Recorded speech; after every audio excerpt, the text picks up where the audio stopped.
Tech Talk with Matthew Dickerson. Matthew Dickerson. Tech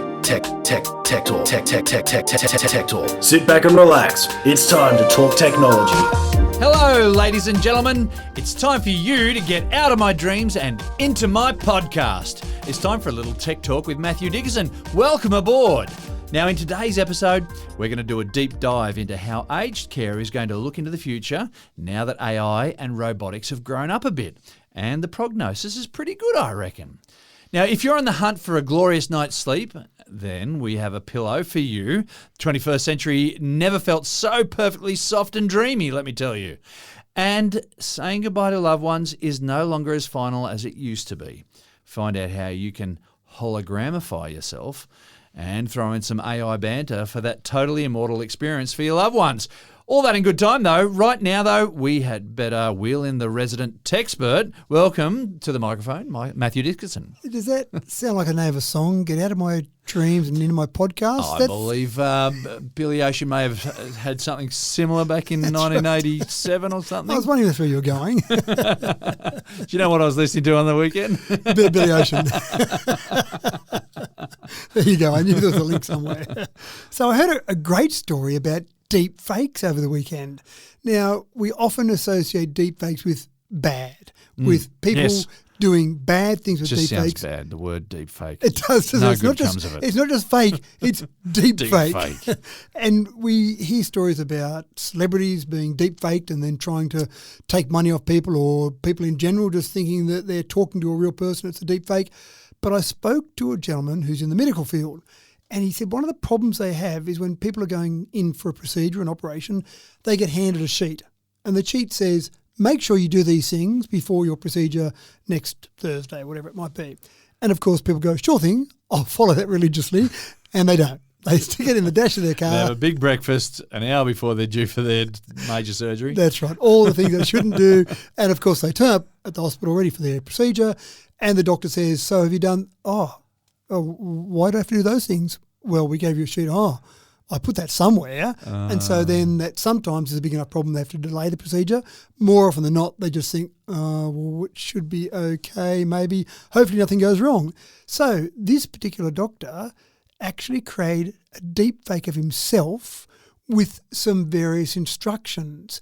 And so now what they do is they say, here's a link, just go and watch that. And so the deep fake is being created for different instructions for different ailments and different preparations, and then personalised. So it'll be, hi James, you're having your appendix out next week. Make sure you do these things. And so it's the doctor himself delivering it. But of course he hasn't recorded 10,000 different names and all the rest of it. Yeah. It's a deep fake of him with the important message. So the message is correct, but the actual wrap-up of it and the introduction, etc., is all created for each individual patient. Wow. And I went, wow, that's good. And I said, so have you noticed a difference? They've only started this within the last few weeks, maybe a month at most, and already people have turned up and they went, oh, yeah, I saw your video, thanks for that.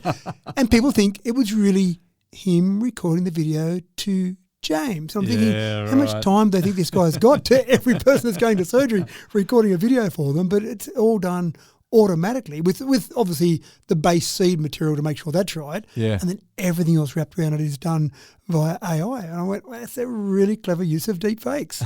So they're not all bad. I'm struggling to find other good stories, but that's one good story. Okay, well, there is one good story about it. All right, let's dive into today's stories.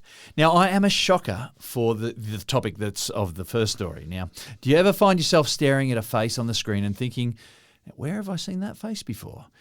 See, I am compulsive. I regard my ability to recognise faces on TV shows and movies from other TV shows and movies as a personal party trick. I don't mean to blow my own trumpet, but next time you should probably all just ask me. But apparently Samsung wants to steal my thunder now. They've introduced AI-powered TV to reduce distractions during the viewing of their shows on their smart TVs. Matt, I'm not sure how I'm going to impress people anymore if Samsung is going to point out what I think is the obvious. Well, it's a bit like dinner parties. When I have dinner parties now, I say to people, no one is allowed to look at their phone. Because how can you show off how smart you are if people can look up and think and tell you that you're not quite correct in what you just said. Oh, keep fact checking it. Yes, you Yeah, don't no want one wants to be fact-checking. fact checked. That's right. If you say it with enough confidence, then you're right. Definitely you're right. Yep, we've been there. So it's a bit the same when watching a TV. And I find my kids are the worst. They're shockers. We'll be sitting there watching a show and they're just on their phones watching a TV show and looking up stuff about, as you say, random actors that might be on screen or other shows they might have done or just bits and pieces about the making of this movie that we're watching. Yeah. And then they'll look up and go, oh, how come they're doing that? And I go, yes, I've got them. If only you were watching the movie instead of playing on your phone, you'd know why he's doing that. And then I refuse to answer them. So then they just look up the answer anyway. There's only one way they're going to learn. That's right. So Samsung in their latest range of TVs, which has just been released, realises that my kids are not alone across the world. This is what's happening. People are looking at their phone, playing with their phones, looking up information, checking things while they're watching TV. And so I think it's one of those things that if you can't beat them, you might as well join them. Yeah. So Samsung have now built AI into the TV and you can literally ask the TV while you're watching a show or a movie about something that's happening, well, on anything really, but typically about what's happening on that movie. So, the lead actor in this, what else has he been on? And then down in the corner, up comes a little box with the information that you've just asked on the show. So you might get a bit distracted, but at least you're still looking in the right direction. Yeah. You're not down with your head in your phone and then looking up and going, how come who's that guy that just walked in there? What's going on here?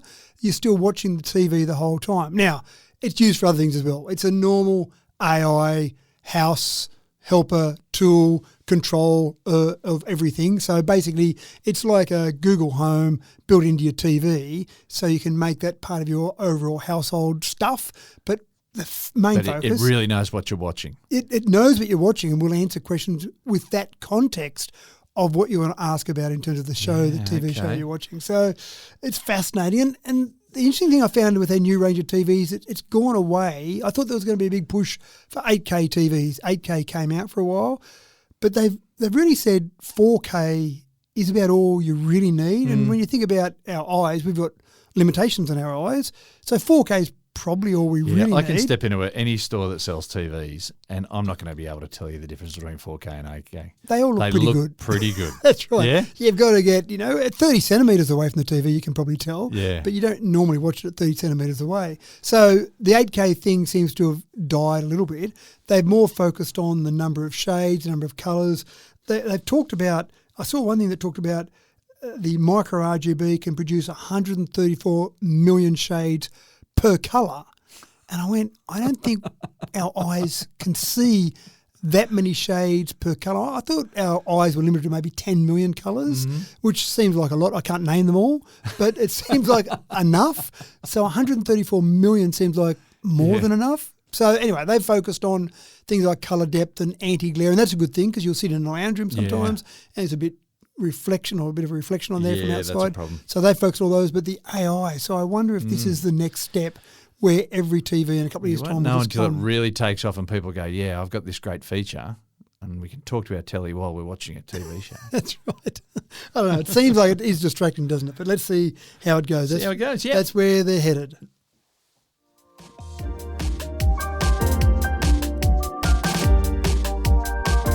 Okay, so last week we talked about robots breaking the half marathon record. If you're a long-distance runner, bad luck, you'll never be as good as a bucket of bolts and wires. Well, in the same vein, if you ever thought you're a bit of a legend at the ping-pong table, you probably should think about finding another something or other to aim for world domination. The long and the short of it, folks, is that it doesn't matter how good at table tennis you are not, nor will you ever be as good as Ace, Sony's ping-pong robot. And that would explain the ping-pong table in that dumpster in your driveway, Matt.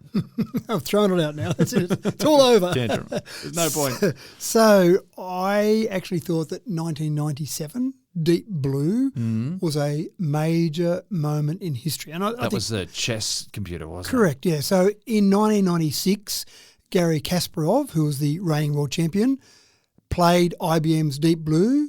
And IBM said, we've got this computer that's pretty powerful. We reckon it can play chess better than anyone. And Gary said, okay, give me a crack. And Gary beat IBM's Deep Blue in 1996. Yeah, right, okay. The next year, IBM said, "So, Gary, you want a rematch?" "Yeah, sure, I'll take that on again." And he did win in the end. Sorry, Deep Blue won in the end, which was a major moment. It was a pretty tight match, so it was a tournament-style final, so there were matches played. But the big defining moment was Game 1, Move 44, famous in the chess world, because it was at that point where Deep Blue moved its bishop, into a spot where it could be easily taken. And so Gary went to take the bishop almost immediately and then paused and went, "Hold on, is this clever? Yeah, is this clever little computer setting me up for failure?" And in the end, Gary didn't take the bishop because he realised that was just a sucker move to take the bishop and then set him up for a few moves later on. And that's when Gary went, "Hold on a second, this is a tough competitor." He won Game 1, Gary won Game 1, but got beaten overall in that match they had. So that was for something that could be done non-physical. That was something where we know computers are pretty good at computational, for memory, but physically, well, we can still run away from the computer. But now, this is a big moment, 2026, where ACE is saying, well, you know what? That Deep Blue thing was okay for the smarts.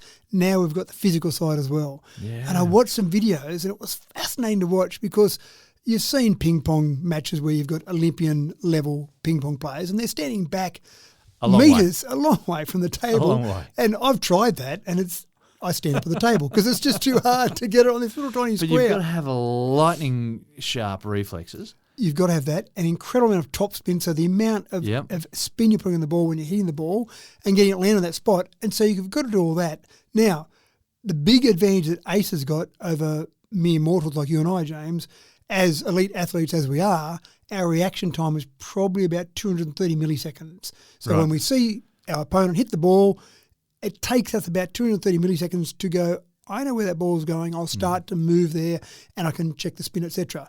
Ace has got a reaction time of about 20 milliseconds.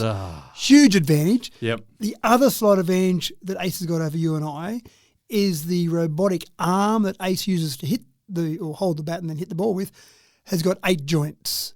So that kind of beats us. So we've got to make do with our pathetic little shoulder and elbow and wrist compared to Ace's 8 joints. But watching it, it's worth watching the video. It's got an arm that goes side to side. So it's just basically, it sits up close to the table because it's got such a good reaction time. And then it's got another arm that just does the actual hitting. But the arm that does the hitting goes back so far. I'm thinking, wow, it's going to hit it so hard because it's going back with so much recoil ready to go and move.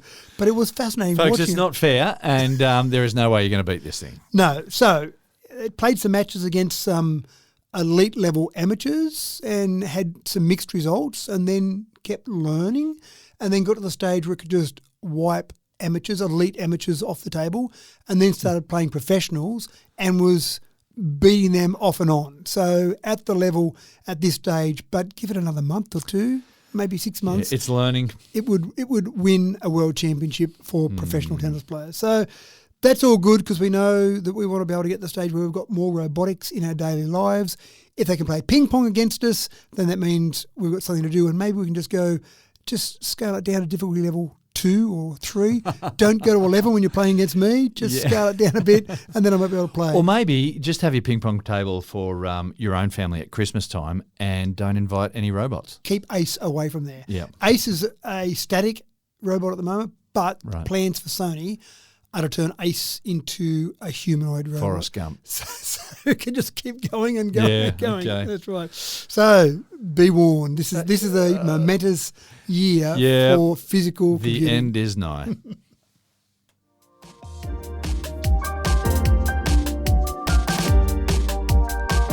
Now, I guess we shouldn't be surprised. I mean, we are in the second quarter of the 21st century. We have the ability to speak to someone's face via a handheld device from anywhere in the world. Autonomous cars can deliver you from A to B and nary a care. So it's no surprise that rather than relying on old photos and videos, that we should now be able to chat with holograms of dead friends and relatives. It's a natural progression. Video phones, driverless cars, digital spectres. Matt, grieving over a loved one's death has taken a turn. it's taking lots of turns. We've done a few stories about people that try and recreate people a bit from the past, but it's taken a long time, hasn't it, from when R2-D2 projected Princess Leia saying, help me, Obi-Wan Kenobi. We all went, holograms. They're the next thing. That was 1977. We still haven't got droids and we haven't got holograms, except maybe we do have holograms now. So the story in particular was about a woman who'd been married, a woman named Pam. She'd been married to her husband Bill for 60 years. She knew Bill fairly well. Bill died because people do die when they get old. Been married for 60 years. You can imagine Bill was probably in his 80s. And so she wanted to do something a bit special at his funeral. Now, there were companies that did make holograms for the movies, for big productions, maybe even for celebrities, but they charged appropriate prices. So trying to find somewhere that would do it at a reasonable price was difficult, but she found that. So she created from various pictures and videos out of Bill, created a hologram, got his voice, and there weren't many voice samples. You and I write, James, for our holograms because we've got hundreds of hours of voice on this podcast that we can give to our loved ones. Drop and say, some suggestions to my wife now. That's right. A hologram for my funeral. I'll pass it on to her. If you die before I do, I'll pass it on to her. Okay. So the idea here was to do all of that and take what limited information they had and create a hologram. And then she had some pre-arranged questions that she asked the hologram so Bill could answer questions. And people turned up to the funeral. Not many people knew. There were a couple of people, some close friends and some family that knew about the hologram, but they turned up and there's Bill there, a hologram of Bill. And then Pam starts talking to Bill and Bill spoke back to her, answered questions, and the audience is just going, this is Bill. As far as we're concerned, this is Bill. Now, limited circumstances, obviously, because it's not going to answer any question, but you probably could. You could probably create a custom. Well, if you can talk to AI now and ask it any question and it will answer your question. Yep. And then you just attach a voice to it. And maybe attach, we've talked about before, a digital twin, maybe attach lots of information about emails and documents that person's created, that it's going to answer not just in the sound of that voice, but the style of that voice. So all of that, fascinating. So hologram at the funeral, everyone thought it was wonderful. Pam's actually kept it now, that hologram, because you kind of don't need to throw away hologram. And so she sometimes just takes it home or sits at home and just has a chat to her husband. And that's apparently a part of the issue. Psychologists say that it probably takes longer to mourn or to grieve when you've still got that person there. It's almost a gentle way to move into the grieving process, but you need to cut it off at some stage. So fascinating. There's a new term that I hadn't heard of before, where some critics are saying that the platformization of grief is an issue. So turning grief into a platform. I don't know we're at that level yet. Yeah. I think there's a one-off circumstances so far, but maybe it will happen. Maybe people will turn grief into a platform, and maybe people will never die because we'll keep them alive in some sort of hologram form. Imagine, I don't think my wife would like to see a hologram of me forever. I don't think it's appropriate. We are entering a bizarre existence, aren't we? We are indeed. It's very bizarre. That you could have maybe just a closet full of these holograms. And you could just, Saturday night, look, we're not doing anything. You want to talk to great-grandpa Eddie and ask him about what it was like back in 2026. That's right. But it's a bit like that. You think now, that was lovely at the funeral when Bill passed away a week ago. But what about 10 years, 100 years, 200 years, when people have got no knowledge of Bill whatsoever, and here's this hologram of him having a chat to people. So, but by then we'll have so many holograms. Just be out of control. They'll be jostling for space. That's right.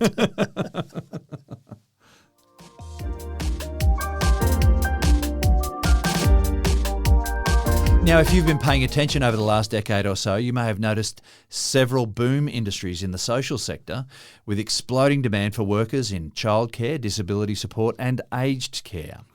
Now, it's in the latter that tech boffins have spotted a real big opening to fill.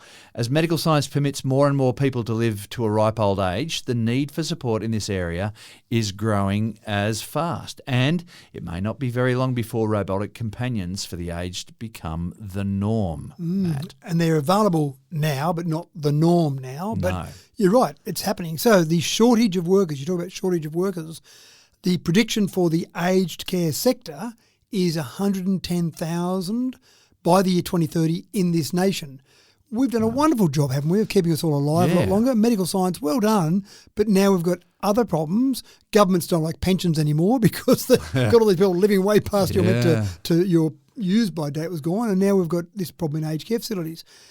When you look at aged care residents, approximately 40% of Australian aged care residents don't receive a visitor every month. So it's not asking much, is it? Once a month, come and say hello, and 40% don't get something once a month. In America, it's 60%.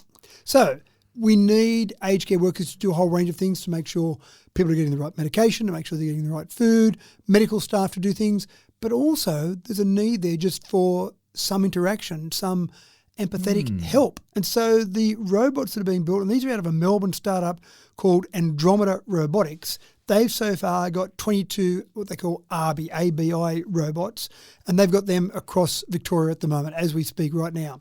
And those 22 are doing some basic things in just being able to talk to residents, ask them things, but they also have an unbelievable memory, James. Even better, dare I say it with hesitation, better than your memory of movie actors and what else they've acted in. Impossible. These robots are almost matching you for that. But the other slight advantage they've got is they speak 90 languages. What the heck? You've got a multicultural society now. Victoria is very multicultural. In aged care facilities, I'm sure you've got people who have languages other than English as their primary language. And so for aged care workers, that is a bit of a challenge. But now you've got a robot that can speak, well, not what any ever. You'd have a robot that remembers Bill Haley and the Comets, even though it wasn't around back in the day of Bill Haley and the Comets. But it would have like access to, these memories. And what they were doing is be able to relate. Correct. They were saying, they'd come in and they'd say, James, you're a Billy Ocean fan and I've got a little song to play here. And they remember when you see that robot the next day, the next month, the next year, it remembers things about you. It remembers your children's names and birthdays and just various things that are important to you much better than any aged care worker could possibly do.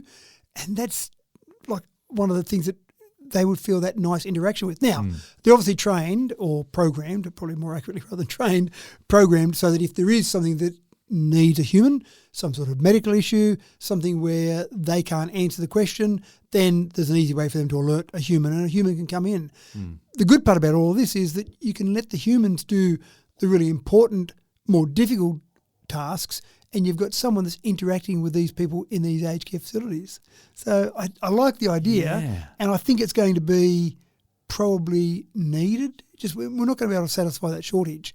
The only way we'll satisfy the shortage is those people that work in aged care that then live in aged care, stay working in aged care while they're living in aged care because they're getting older and then they're moving in aged care and there's no one left to look after them. So so the robot's always there. It will build less resentment for not visiting.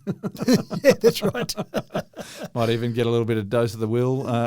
People always worry about the replacement of humans in these things, but the whole idea of this is to complement the humans there rather than replace. The interesting part is this isn't classified as a medical device. It's not a toy. It's not a staff member. So what is it and what responsibilities does it have? And they're the sort of grey areas that we often find technology moves into before regulators catch up. So amazing. Fascinating. Don't be surprised to go in an aged care facility and visit someone and see a robot chatting away to someone that you know or maybe the person you're going to visit. Goodness me.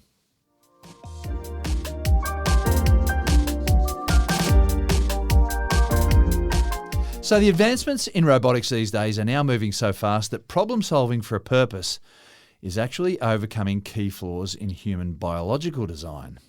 Now, what I mean by that is humanoid robots are evolving, for want of a better word, to perform tasks much more efficiently than humans ever could, with a greater range of movements and, I presume, a greater strength, speed, precision than humans could ever even hope for. Matt, it seems that mimicry in robots is now passé and that engineers want robots to be better than biology. And for the record, I welcome our new overlords and hope that they acknowledge my subservience when the inevitable revolution arrives. Noted. Duly noted, I'm sure.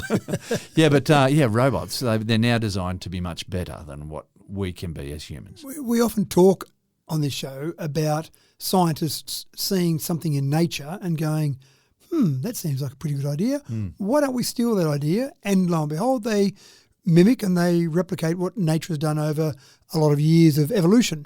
The problem with evolution is it doesn't have to be perfect. No. It just has to be good enough. Yes. And that's what we've got in our human body. I mean, apart from the two perfect specimens sitting here, the human body in general is just good enough.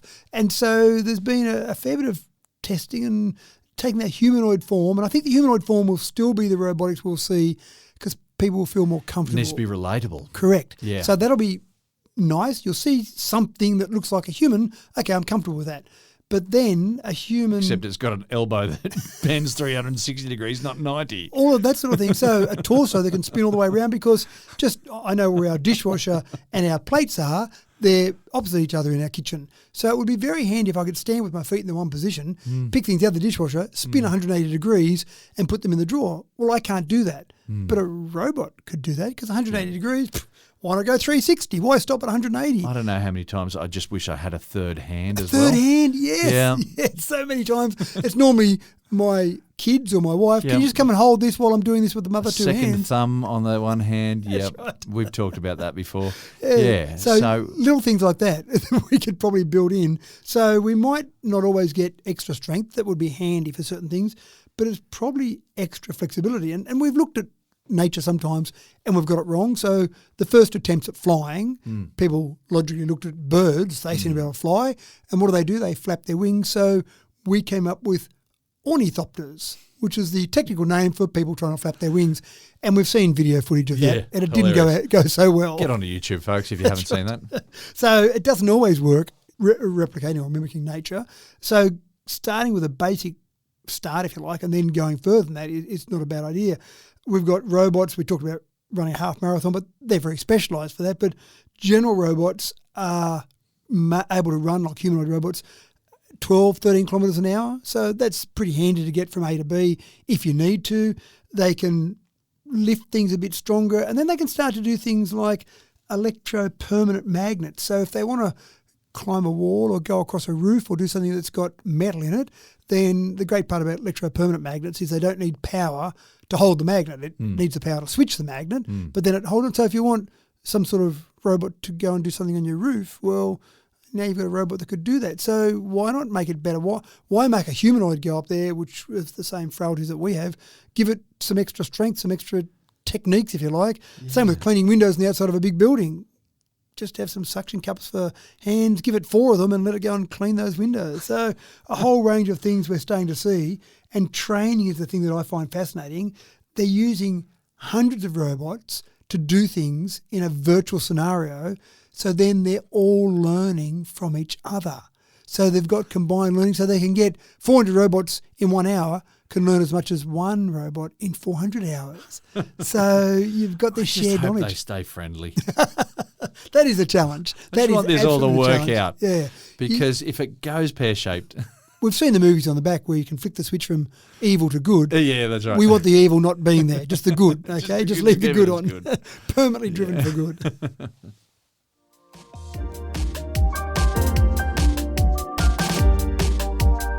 All right, so if that story made you anxious at all, this next story is not going to help you with your anxiety either. If you've ever been worried about hacking and cybercrime, you should probably cut that out right now. Not because we've been saved from anything, quite the opposite. In fact, AI is now so good at finding weaknesses in software that worrying about being hacked is probably just a complete waste of time and emotional energy. There are now 3 certainties in life, folks: death, taxes, and cyber vulnerability. Unless, Matt, AI cybersecurity can save us from AI hacking, is this the old immovable object and unstoppable force scenario? I think it is. It's a great example. I was actually thinking of Einstein when he's trying to develop nuclear power and nuclear weapons and going, could we just use this for good? Because it's such incredible technology, and being able to harness its power would be incredible. But of course, if you develop something that can be used for evil, then guess what? Some people are going to use it for evil. So in this scenario, Mythos, which was meant to be, I think the name was quite deliberate, was meant to be a bit of a myth. It was meant to be something that maybe existed, but you didn't really know for sure. Mythos is developed by Anthropic that looks for software vulnerabilities. Now, there are people employed. There are a lot of people employed in this world. That's their job. They go in, and it's called ethical hacking. They're employed by a large company, a Microsoft or a Google, and they do their best to hack into their own systems to find vulnerabilities. They're the sort of people you don't want to annoy or do the wrong thing by, because they kind of might go and create some havoc. But if you do that with an AI tool, and that's exactly what Mythos is, it's a package that allows a user to say, find some software vulnerabilities in this particular software. And it will do that as well as a human, but so much faster. So it's not got any better skills, or it's not cleverer than a human. They find the same vulnerabilities that a human could, but they can just do it so quickly. So the idea here is with Mythos, used in the right hands, is let's stop the hacking because we can find those vulnerabilities and patch them. But if you get it in the wrong hands... Yeah, that's right. While it's used in the right hands with the good people. That's right. Yeah. And I don't know how we define the good people and the bad people. No, it's a blurry line these days too, isn't it? It is, absolutely right. So it does exist. For all those people out there that aren't sure or weren't sure, I can tell you now, Mythos does exist. Mythos is licensed to certain companies. There's a process called Project Glasswing, and major tech firms can actually take advantage of this and use it to test their vulnerabilities. That's how it sits at the moment, and we hope it stays that way. But maybe, and I thought about it a bit, I thought, this is dangerous, just shut it down now.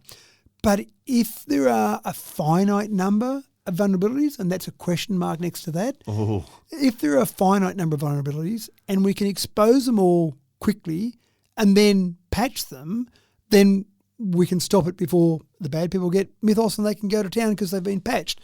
But my slight assumption in there is the finite number of vulnerabilities. Is that true? And I haven't got an answer to that one. I'm kind of thinking maybe there are a finite number, but maybe there's a big finite number. Right. Because it feels like someone's picked up this little box and it's got Pandora written on it. I wonder what happens when I open this up. And we're there. Yeah, that's right. So it's quite fascinating.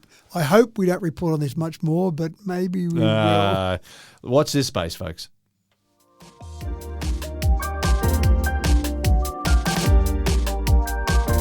So you've already heard the story about humanoid robots in aged care earlier, but such is the enormity of the issue of how to support the aged in the future, to maintain independence for as long as possible, we're bringing you part 2 of this evolving story. Matt, what else have we got to look forward to in our rapidly approaching autumn years? Well, this is about keeping people in their own homes. So about 11,000 Americans turn 65 each day. If you call 65 the retirement age, and whether you're going to a retirement home at 65, that's a lot for debate, but that's just to give you an idea of how much this problem is growing. So trying to keep people in their own homes, and about 75% of people have said, I'd rather stay in my home rather than go to an aged care facility. So makes sense. That's right. But how do we look after people in their own homes? Because we do have some processes where people can visit them, especially if they're living by themselves, but that's very labour intensive. So what are some other tricks? And so there's a lot of tricks out there now that are being used. About 25% of people out there who are caregivers to someone that's older living in their own home use something like remote monitoring, remote viewing, reminders, some sort of remote access, smart pillboxes, a whole range of technology where they're monitoring what's happened. And let's just take the most common example, a parent, an aged parent. So I'm there as a younger person and I want to help out my mum or dad who's aged and they want to stay at home. So the first thing I do is put some cameras in the home. You've got to say, Mum or Dad, I can see you from wherever, so don't walk down the hallway naked because you forgot your clothes in the laundry. It's just not something I want to see, please. But it's possible. So they've got to be conscious and aware of that. I can have conversations with you. I can see what you're doing anytime. I can have a light set up that tells you that I'm watching at the moment, sure, but still remote monitoring. And with something remote monitoring, just things like remote pillboxes that alert someone when the pillbox has been opened. So having the days of the week, that's great. But if the pillbox is open twice in a day, hold on, do you need to know what's going on? Have they forgotten they've taken those pills? Did they take the wrong day's pills earlier today and now they're opening up to get the right pills? What's going on? So just having some sort of reminder and having some way of letting them know. The other one that I thought was fascinating was you've got radar-based fall detection now. We've talked about things through walls and in buildings. This is almost not a common product, but an available product out there where you can set up across the home. Anyone that falls over and there's radar going through the home constantly, there's an alert that goes off. So you can be alerted on your phone. You don't need videos. If someone doesn't want videos, you'll be alerted that someone has fallen over, so you can take some sort of actions because of someone falling over. So just things like that. I just think we're going to get more and more of these reminders, remind users about drinking enough water, taking those pills, doing exercise, reminding someone they haven't done exercise for the day. So there's a lot of technology there, and I think we're going to see more and more of this. This is estimated to be... Well, it can only improve the vitality of the people. Yeah, that's right. If you can keep them at home for longer, trying to stay at home. That's more enjoyable, more comfortable for those people, but also takes a bit of that security. pressure off aged care facilities. Yeah. So it is a huge area. It's blowing up. Startups alone have raised US $1 billion in the last 4 years for people coming up with different ideas to keep people looked after in their homes better. And I think the most obvious one seems to be cameras, but there are so many other ways people are monitored at home now. So Crazy. Fascinating area. It's amazing. Absolutely amazing.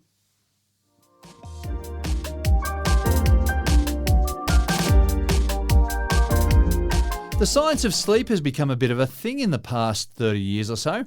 Once we worked out how to read the brain and heart metrics with electrodes and such, some of the mysteries of sleeping started to unfold a little. And with that information, we started throwing high-tech into our mattresses. But have you ever been frustrated by a dodgy pillow? A pillow has everything to do with a good night's sleep. For me, sometimes a pillow is so lovely, and sometimes then at 3 o'clock, I feel like I'm ready to pitch it out the window. Sometimes it's tricky just to get it right, but the people at Mirakuru Pillows reckon they've got it in the Goldilocks zone always. Matt, I'd do anything for a solid 8 hours sleep. Would you do $367 for a good night's sleep? I reckon it'd be worth it. But it'd be every night. I'm assuming it's every night of sleep. That's right. Because this pillow is awesome. That's right. You only have to pay that once too, not every night. Yes. So that's okay. So there are different things that we've seen before about pillows and beds and all sorts of things. And this one's almost a low-tech solution for a pillow. And I didn't mind some of it because I imagine that there are some people that are saying, but this sounds like a show for the aged care today, because I think some people that would like this sort of pillow are maybe people that are a bit older. Right. And so this pillow is 600 by 400 millimetres and 80 millimetres thick. It's basically got 6 air chambers in the pillow. And it's got a little pump that is connected to it, nothing inside the pillow that connects to it, so it's nice and quiet, and you put that further away. And it just simply changes the amount of air in the chambers throughout the night, encouraging you just to move around a little bit. Because you don't want to get stuck in the one spot. You don't want to just go, right, there's my spot. And 8 hours later you wake up and go, gee, I feel a bit stiff and sore having been in the exact same position for the entire night. So the idea of this is it does move you around slowly, doesn't wake you up, doesn't do enough. But there's no app, there's no Wi-Fi, no Bluetooth, no pairing. I mean, when I say no app, I kind of feel like it's not technology, but it is technology. And there's one button, and basically you press that button and it then just slowly moves around. No AI to learn how you sleep. It just moves that air around in the different chambers, and that's it. Now, it might prove that that's not good enough, and someone else comes out with a Mirakuru 2, which says, now with AI, or maybe with some nano thrown in as well, because nano and AI are the buzzwords. So this one, though, is really all about just keeping you a little bit active without being too active in bed overnight, just moving you around a bit. I think that's, it's amazing. But the awareness that you do need to move around a little bit. Yeah. I reckon, there are some times where I feel like my pillow is just compressed. And you've got to thump it to fluff it up again at 2 o'clock in the morning. You look at it and you kind of see a big depression. You go, is my head that big or that heavy?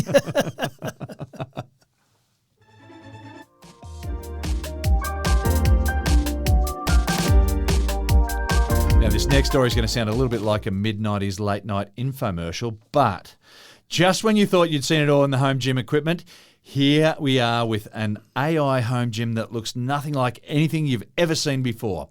But the best bit is that it can be the drill sergeant personal trainer that you need to get your lazy butt through the last set of your reps.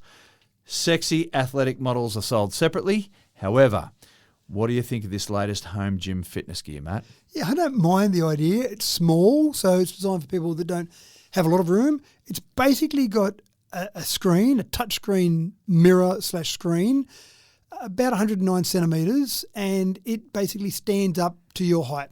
And then you've got a little pad. Sorry, that folds, 109 centimetres. Well, 109 centimetres. Sorry, but it's off the ground. Correct, Gotcha. right, Okay, yeah. all right. So you can look at it straight on. You don't have to. I don't need to look at my feet. That's right. You have to squat down sideways and get there. So you look at it straight on, and the first thing it does is it does an assessment of your body, which I don't like the idea of because it's going to tell me things I don't want to hear. It's going to yell at me. That's right. So it assesses your body, and then it says, I've now worked out what we need to do to basically get you to a level of, maybe not fitness, but just a level of you're going to live to use some of those aged care functions that we've talked about already. So it then works out the various exercises, and when you fold out the pad that you stand, sit, etc. on, there are basically handles, I suppose you'd call them, that are connected to the unit, and then they electronically change the resistance. So when you're sitting there, standing up, doing various exercises, it knows the level that you're at, it knows the level that you should be at, and knows exactly how much resistance to put on the various handles and ropes to make sure they're doing what you should be doing. So it's building you up and continuing to do that, and there's nothing worse than going to a real gym and going, I might start doing a few weights, and you pick up a 10 kilo weight, and you look over at the guy next to you, he's got 20 kilos, and you go, oh, this is just embarrassing. I'm going back home again. So you do it in the privacy of your own home. Yeah. No one knows how much you're pulling. The weights are on there because it's all controlled electronically. Matched to what you can do when you start to get better, it starts to increase the resistance. So it's all done quite... And I assume it can give you a couple of instructions about what you need to be doing too. Oh, better than that, it's got a mirror and it's got obviously cameras in So there. you can watch yourself looking like an idiot. You can watch yourself, but it also tells you that when you're squatting, you're bending your back. Don't bend your back, James. Keep your back straight. Right. And just use more of your hips. Use your knees. So I watched a little video of it, and it wasn't yelling, but it was actually giving you instructions about how to do it and showing you on the mirror what you should be doing. So Wasn't yelling at the person for being lazy and just got another 6 reps to go. Well, this person wasn't being lazy, so maybe it yells when you get lazy. But Okay. This person was being very obedient and doing what they were told to do. very tired. Yes, right. So I just think we are getting better at some of these home gym outfits. We've talked before about mirrors that tell you lots of information, but I haven't seen one before like this that tells you information, but then tells you what you should do to actually fix up the information that's given to you. A whole range of levels of fitness. If you are very fit, it'll obviously give you more resistance, give you harder work to begin with, and it looks at different parts of your body and tells you which parts to act on.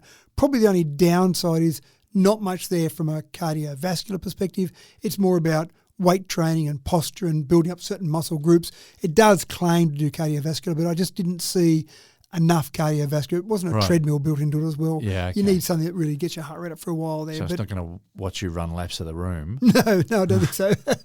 But maybe version 2's got a treadmill built in as well. So, but I do like the fact that it folds up. 0.3 of a square metre is the footprint that it'll take up when it's folded up. So it's quite small, tucks in the corner, folds out, and you can start to do your workout. So it's good for people living in those small places, apartments, that type of thing. So, but more importantly, in your own house, James, no one's looking at you apart from the mirror and whoever it shows it to, but no one's looking at you, judging you. We're like definitely getting into the 90s vibe of those late night infomercials as well. Here we are. Well, that's all we've got today, folks. The checkered flag's been flourished. We've crossed the finish line on another episode, and it's a podium finish for everyone. Well done you, well done me, well done Matt.